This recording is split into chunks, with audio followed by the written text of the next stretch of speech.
Thank you, Times of India and Voice of Healthcare, for inviting me to this session.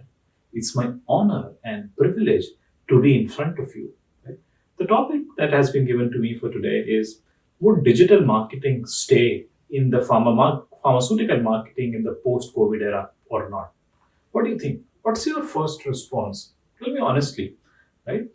So, to me, if I want to answer this, answer is obviously yes. And I know most of you also would answer it yes. It is just that the conservative nature of our industry forces us to kind of think whether it is a yes or a no. Right? Let me ask you a counter question. Would work from home culture continue to stay post COVID? Right? Obviously, yes, right? We know that. There are so many exclusive work from home positions also that companies have started now, which is going to stay. Would it continue in the same manner in which it is happening now because the offices are closed? Probably not. Newer hybrid models would emerge, right?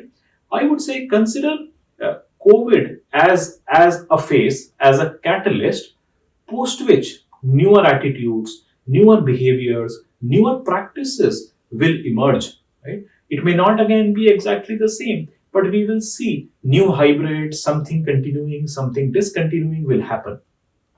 Coming to digital marketing, right? Digital marketing in pharma, I believe it was something which was always waiting to happen.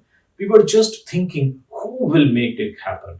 Is it the consulting groups? They will come and create a project for us to make it happen? Or it is the new digital lead that we'll hire, he'll make it happen. I think COVID just simplified jobs of everyone, right? And when all the traditional sales and marketing practices were put to rest, there was no other option but to accept and adopt digital by most of the brands. And that's what happened, right? And if you ask marketing team for any brand, now they feel so much more comfortable and confident in using the media. And obviously, it is so much easier to use than the traditional sales and marketing channels, right? Which is so difficult to keep track of, keep control of. Right? So obviously, this is going to continue. It is not going away, and it will help in bringing more efficiencies, more effectiveness in the overall ecosystem. Does it mean that sales reps will be downsized? I don't think so either. I think it will always be about rationalization of usage of different resources, right? It's a new media mix that we will see that will emerge post COVID era, which will combine the best of sales reps with the best of digital, and it will help in bringing efficiencies and effectiveness and the overall ecosystem. It will change a lot of other things also. Like I strongly believe that data driven scenario planning will emerge. Right? There'll be so much data that now brand teams, marketeers would have access to now. And they would really like to use to take decision makings. We will see emergence of different workflows in this kind of an unstable environment that if A happens and it touches this kind of a peak or a trough, we will do plan B. If this doesn't happen, we'll go straight away to plan C, etc. etc. There'll be so many scenarios and it will be so easy to take decisions in even in an unstable environment without compromising anything on the business. Right? Also, I believe that our marketing models in pharma will change. We are primarily a push based marketing model when it comes to pharma. When we keep pushing our product, please prescribe our product, please prescribe our product, right? It will probably change to pull based marketing model when the sales rep are not there, right? But doctors still need it. Doctors want to know what's happening in the industry, what's happening in the category. How can they treat their patients in the best possible way? Right? So they will continue to search online, look for more information which is relevant. What are those right drugs which they can prescribe? How can patients get access to it, etc., etc. Right? So those changes will happen, and I see brands kind of the thinking will change. They will start thinking from a consumer journey point of view.